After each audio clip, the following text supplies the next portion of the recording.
Who was at the performance workshop the other day? Hey, like 50%? 50%-ish. Thank you for coming. Yeah.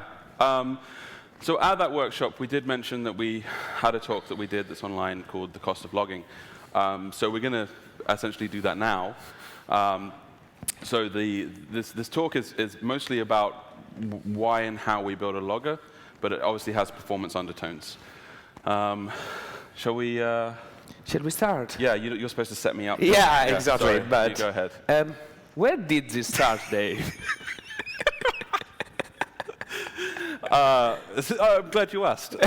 Our story begins in London, and again, if you were at the thing yesterday, you'll know that we did some consultancy and training in London, some performance and training stuff with a company called Net-a-Porter. They brought us in, they were using a React application, and they brought us in to, well, actually they had several teams using several React applications, and they brought us in to help them out. At the bottom, there's a link. These slides are actually online. Yes, the slides are online. There is a link at the end. Matteo's GitHub. If you go on there, you'll find them. So at the end of the study, or at the end of the period of implementation based on recommendations and so forth, they were running on 1/3 of the servers with twice the throughput and half the latency. So essentially a 6x improvement. So essentially reduce costs with double the performance. During our sort of investigation time, our flame graphs showed, who knows what a flame graph is now, huh? Yeah. Our flame graph showed that disabling logging increased throughput. Or rather, our flame graph showed that logging was a problem. When we disabled it, we increased the throughput. So we got asked a nice question. Yes. What was that? The one was like, well, what logging should we use? Wow. Oh. We had like Bunyan, I guess, but it wasn't a strong choice for us. They were already using it. So. From a performance angle. Sorry. Why does this happen? Why does this stuff happen? The major problem with logging is that you are woken up in the middle of the night, or maybe 9 a.m. on Sunday morning. You don't really want to fix a bug. In fact, there is a bug, and the logs tells you nothing. So you do a quick deployment to add some more information to figure it out. Turns out that there is a bug, and the usual answer, if there is a bug, is let's add more logs. And then you can land a fix. We never remove those logs, okay? Those logs always stays in. Because you see, oh, well, we have used this to fix this bug. Maybe they will be helpful to fix the next bug. In fact, it's based on this word that I tend to forget every time, but this time I will say it, Dave. It's based on the conventional wisdom says that the more you log, the better. All these slides are Panda theme, so, you know, the same. In fact, the perceived time spent logging a line is 0 millisecond. That's the perceived time. That's perceived time. It's like an implicit subconscious thing. Yeah, I'm just throwing it one more long line. How would that affect my performance? Well, 0 millisecond, in fact, is something that doesn't exist in our world. Every instruction that we put in our code takes some time to get executed. And in fact, the actual time spent in the log on another evaluation that we did in another life, more or less. So this is a real number, but this is a real number in a real application, was 0.22 millisecond, okay? Can you measure 0.22 millisecond? I don't know. I don't think I can. Like, it's too quick. Anyway, no, we can't do that. So, however, there is a catch. Let's run some maths. So if we want to target 2,000 requests per second, which is a good number, a good decent number, but not a great number, and we log one single line for each request, that 0.22 millisecond becomes 440 milliseconds, which means that we are spending half of our time in our application logging. Whoa. It's a little bit, right? Yeah, however, we have added more log lines to our app. And if we have logging 10 lines for each of our requests, oops, we have a problem. Because, it comes out to 4 seconds and 400 milliseconds, which is greater than 1 second. So probably we can't run 2,000 requests per second anymore. So what happens, Dave? Kaboom! So that was the slide I was mentioning on Monday on the training. That's crazy, because it's Super Mario as well. It's Super Mario, it's amazing. It's all just coming together for Yeah, us. you see the Pino brothers. Next time we got to do this in the costumes. Yeah, next time, yes. With the Pino tree on the front. Of course, we need to get T-shirts, Dave. Can we get that sorted, Nearform? So, Dave, why is this so slow? Well, one of the reasons logging can be slow is what Matteo actually calls, and probably other computer scientists call, the adapter problem. Wait a sec, Dave. I know, I can see. I have a demo, OK? I know you do. So this is the demo. Yeah, I'll explain it and then Yes, you explain the demo. So the adapter problem is, and this is across the board, but it can also be in, especially in logging, is you essentially you write a log message and you're just calling a function. You think you are, but what that's doing is it's actually writing to maybe a stream object, and that stream object is calling another function. Then there's the C layer. And then if you're using something like multi-streaming, you have other layers in there. If you've wrapped your own thing around the logger, you have other layers. If you're using Winston and doing log rotation or something like that, you have more layers. So it's about, you have adapters of adapters of adapters of adapters. And there's only so many times you can fold a piece of paper. And what we showed with the 2,000 requests per second and the Kaboom is this same kind of thing. There's a limit. So what we thought was, we had an idea. Let's write a fast logger. And to us, that meant a logger with minimum amount of layers, minimum amount of adapters. That makes sense, doesn't it? Yeah. Well, let's see if we made it, right? I don't know. And we did. We called it Pino, and it was good. Why did we call it Pino? Because I was thinking of a good name, OK? We have a little bit of a problem on NPM. All the good names are taken. So I was walking down the street, and I was just in front of my house. And in front of my house, there is a nice pine. And I take out my phone, looked it up, NPM, Pine. Oh, Pine was taken. But I wanted really to call it Pine. So, however, I was in Italy. I'm Italian, sorry. I am the Italian. Don't apologize. Revel in it. And I called it Pino, which is pine in Italian. Yeah, anyway. That's not a good way to choose passwords, though. Just saying. No, just so this is mine. We built Pino with an assumption. We want to log in JSON, OK? As we see in yesterday's talk of Michael, JSON has a cost. However, JSON is a standard way of logging. A lot of tools can understand it. It's very easy to process. And more importantly, it's very easy to read for a human. We still want to target humans, OK? We could be faster if we don't target humans anymore, Dave. Yeah. Maybe. We just need to get rid of the human race, I think. Yeah, probably. Everything would be a lot better. Anyway, the nice thing is that you can parse it with some nice modules. One of these is split2. And I want to thank Dominic Tarr. I hope he's in the audience. Thank you, Dominic. If you're in the audience, that's Dominic. Dominic did split. And it was based on stream 1. And I did split2 because I needed it in the stream 2 versions. So and now it's running on streams 3. So we have split2 running on stream 3, whatever. If you are interested in streams, come talk to me, or Dominic, or somebody else, or Matthias, which is also in the audience. I can talk about streams too. You can talk about. You're on the working group, so. Yeah. Anyway, what did we do for the API? How we designed the API for Pino, Dave? Well, it says it on the screen there, Matteo. We designed it with a Bunyan API. We tried to make it as compatible with Bunyan as possible, so that in certain cases you could just drop it in as a replacement and have like a performance increase.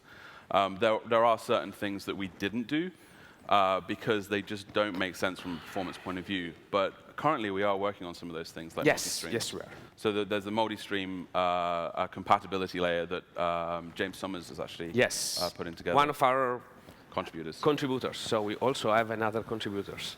So it's fun. So the API is cool. It's just essentially you require Pino, you instantiate by calling it as a function, and then you can use the usual info, debug, fatal, warn, so forth, different levels. And you can log strings, you can log objects, you can log multiple things at once. It also supports the, I can't remember what you call it, but the %S, %D, %J kind of interpolation thing. And it does all of those things faster. Util.format syntax. If you are using the format syntax, thanks. Yeah. Printf, right? Printf, yeah. So in the basic case where you're logging a string, a hello world string, other loggers, for instance, Winston will log around 2.5 seconds for 10,000 ops. Bunyan's 1.5-ish. This is all in the README, and there's benchmarks that you can prove this with. And on my MacBook, we can get 10,000 ops in 250 milliseconds. It's probably slower now. We have a V6. Yeah, 260 maybe. But it's a factor of 10 essentially. Oh right, yeah. So if we just run the same math that we've been running, if we want 2,000 requests and it's 250 milliseconds, that only uses 50 milliseconds for logging per one request, and that gives us 950 milliseconds remaining. With the 10 logs per request, we have 500 milliseconds remaining. So this is good. This allows more logging with less impact. Here's a graph of the comparison between the different main loggers. We're even faster than debug. Anyone use debug, the debug module? A couple of people. Yeah. The thing is, the debug module uses console log, and console log is slower than Pino. So have that for some apples. So you can see that Pino is faster than all the things. No. Oh, yes. Yeah, you have a question Pretend for you me. didn't see that. Pretend you didn't see that. Matteo, can we make it any faster? Of course we can. We have extreme mode. Okay, so you can even go faster if you want to ride the bleeding edge. So in extreme mode, we can log 10,000 ops, 10,000 logs in 100 milliseconds, which is more or less 2 times improvement over throughput improvement over the previous, the normal mode. Less than some maths, yes, it's nice. Okay. But there's a trade-off. There is a trade-off. The trade-off is we have 4 kilobytes batching. So you might lose 4 kilobytes of logs. It's a small chance. But it's a small chance, especially if you segmentation fault, you lose it. If you have an uncaught exception, you don't lose it. So if the error is in JavaScript word, we catch it, but there is a less case where this is not flashed on disk. Power cut segmentation fault, yes, I guess. power cuts, segmentation faults, and so on. So and if you're doing huge amounts of logging, you might be willing to take that risk. Yeah. Basically. So you just need to trigger it, enable it, extreme true. And if you log something, you probably won't see in the output line if you're running it in development. So enable it all in production, OK? Leif, let's talk a little bit about the server integrations. Yes, OK. So we wanted to make sure that the third-party pieces, because we noticed sometimes with the ecosystem for the other loggers, sometimes the logger was fairly decent in terms of performance, but then the middleware for it would be bad performance. So we created the middleware, the server web framework pieces. So we have Express Pino logger, Happy Pino, Resify Pino logger, Koa Pino logger, which works for Koa 1 and 2, and then we have Pino HTTP, which is essentially just works with the raw HTTP module. Essentially, what these loggers do is they will log each request automatically. So that's pretty nice. In terms of the rest of the ecosystem, we also have transports, serializers. We built something recently, which is the slide we forgot to add. Yeah. Recently released something called Pino Noir, which was Emily Rose's idea. It's Thank Emily. It's a play on words. If you need more, ask Emily to explain it. But essentially, it allows for redaction of logs in the fastest way possible. So we're addressing the different sort of logging sort of scenarios and problems and doing them in the most performant way we can. When we have contributors like James Summers, they come and they do stuff, but we kind of coach them to do it in the most performant way. So if you're interested in contributing, go ahead, but tag us in the issue and stuff, and we'd be more than willing to help out with building it. And it's also a great way to learn how to do performance. Yeah. So if you want, for example, write a new transport, or you want to integrate with a new framework, or do some log processing or whatever, contact us, and we can work out on a model with you, new module with you that is exceptionally fast as well. Yeah. So we're going to talk about the tools of the trade. Yeah, Is this me as well? That was okay. you. Yeah. Oh, yeah. So the flame graphs. We know about flame graphs. Well, 50% of us do. The ones that don't, you will see now. Yeah. So I created a tool called 0x, which basically allows you to capture the stacks, both the C and the JS stacks of a process, and visualize them in a flame graph. So a flame graph is essentially a representation of functions calling other functions. Those are the stacks that you can see. The width of each block represents the time that function was seen on the CPU, and then the color of the block, when it's just the orange and red, is essentially an indicator of the amount of time that particular function was seen at the top of the stack for that particular CPU sample. So say sample every 1 millisecond. If you see a function at the top of the stack a lot of times in a row, then it's likely that it's blocking the event loop. What this enables you to do is essentially create a flame graph, look for the red spots, and find your bottlenecks very, very quickly. So we created this tool as we were creating Pino, and we used it to further optimize Pino. I have one more thing to add here, Yes. Dave. It's all of what this tool does. It's not new. What Yes, this tool does, it makes it extremely quickly to create this type of visualization. Yeah. Okay. Before this, you will need to fire up a SmartOS machine, and it requires lots of manual steps. Or another about 6 or 7 steps usually to create. The other thing was it was really hard to generate flame graphs on OS X. Yes. This works out of the box in most of the machines. During the workshop, we got a PR to fix it on some issues some people were having on Linux. Mm-hmm. So it should be fine now. Yeah. If it doesn't work for your machine, issues, there is one catch that we probably are working on, but I don't know. Yeah, generally in the main case it works.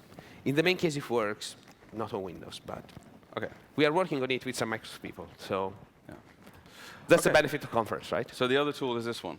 Yes, AutoCannon. So we were, this came a little bit later on.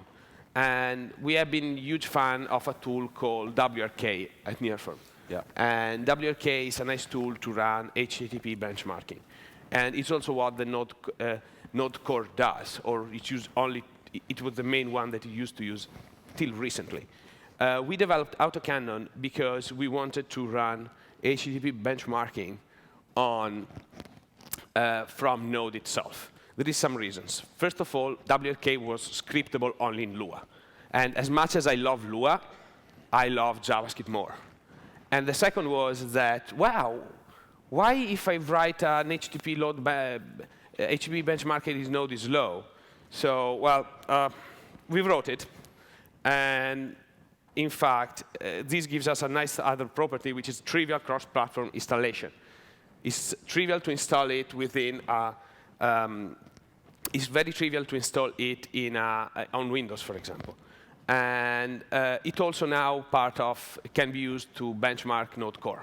And it's part of the benchmarking suite. So it's used by the core team for benchmarking. And it also generates 10 more loads than WRK, thanks to the support of HTTP pipelining, which is a nice feature if you know what that is. So this is a nice combination, is what we covered in the workshop. Okay, I'm sorry if you missed it. So I have a demo now. So Dave is going to talk while I'm doing it. So as I was saying, we were working on the sort of ecosystem parts as well. And in this particular case, we're going to demo Pino Elasticsearch. What it does is it essentially takes the Pino logs and it pipes them into Elasticsearch so that they can be viewed with Kibana.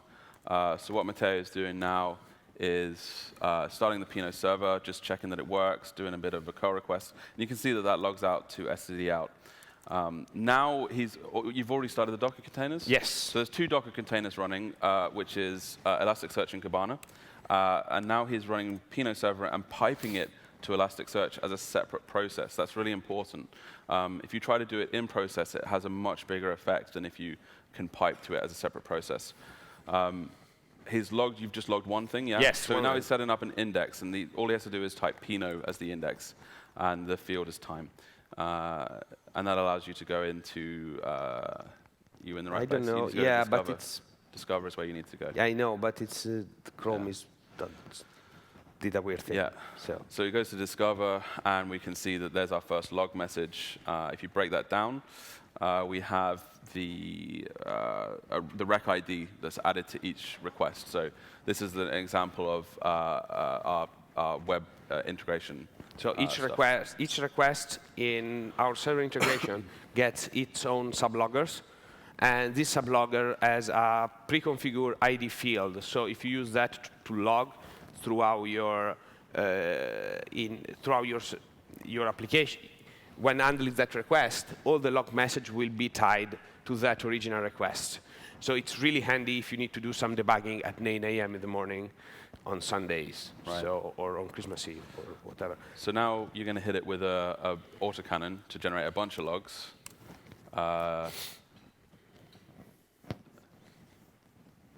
9, 10. And that's fresh. Right, now we have all the log messages, and you can break up the graph a little bit as well. Yeah, so you can see, there's a lot of stuff in Kibana. You can visualize, you can do all the different things. Kibana is really cool. But we're creating these different just little integration pieces so that you can use Pino with other tools. And we're doing it the Pino way, which we'll talk about shortly. So Pino is more than a module. Pino is a way of life. So true. So the Pino philosophy is absolute minimum overhead. As we were talking about the adaptive problem, it's that, and it's making choices architecturally sometimes to deliver the best possible performance. So the first thing is rotate your logs yourself. If you use a logger that's rotating the logs in process, you're prioritizing log rotation over answering or responding to requests. That's a backwards priority. So logstash, right? No, rotate. Sorry, log rotate. Logstash is the other one. Yeah, the other thing, yeah, sorry. So you use log rotate or whatever you want to use to rotate. It's part of your Unix distribution, okay, of your Linux distribution. Every server has a nice instance of this daemon called log rotate that was the operating system used to rotate the log of every program. So please don't use any log rotation in your logging framework. It's absolutely not needed. The other thing to think about is if you are using a logger that does log rotation, you're kind of paying the cost even if you're not using it because of the adapter problem. And also the fact that if you're using Docker or a system that's running on containers and so on, you probably don't need log rotation anyway. The infrastructure does it for you. So, if you want better readability, post-process. Don't try to do pretty log printing in your own process. Again, this is a wrong priority. So with Pino comes with its own little CLI tool. So you can pipe the logs through the Pino. You install Pino globally, just pipe them through Pino, and you'll get pretty printing. This actually is also useful for another trade-off that we made with the dates. Other loggers will do the full ISO string for your timestamp. We do the millisecond epoch timestamp because it's a lot cheaper. But the Pino CLI, if you really want it, you can run Pino with -t, and it will change those timestamps into the full ISO strings in your JSON. The other thing is that we keep transports as a separate process. So anything that you need to do, any way you need to pipe your logs, just run it as a separate process. And that's the best way to ensure good performance.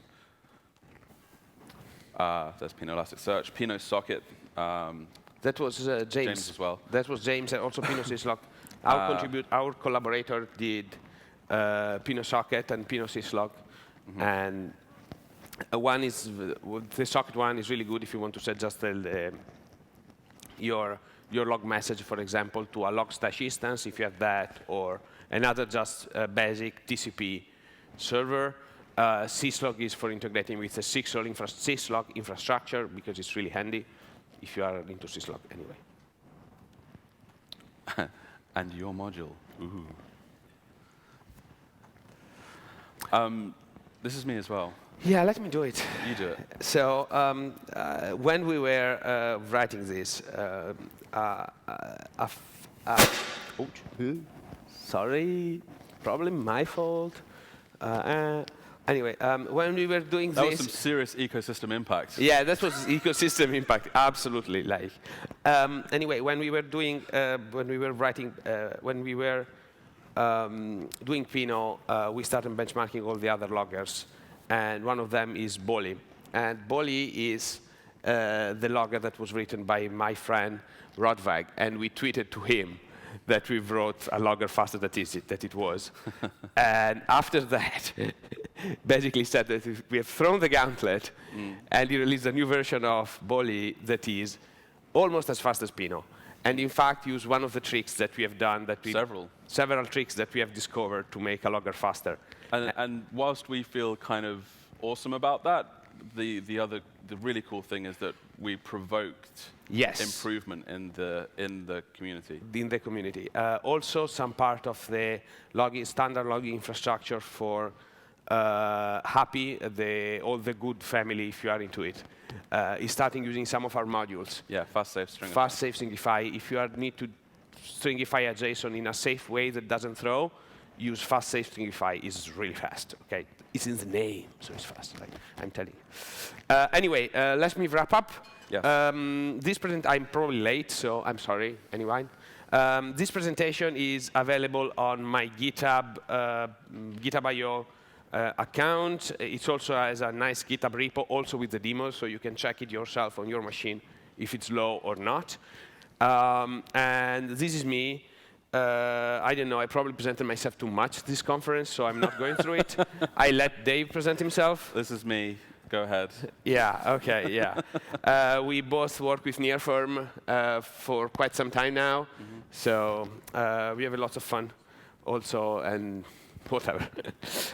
Anyway, again, thank you. If you have any performance issue in your application, please contact us. We will really want to help and see if we can make your software faster. Thank you.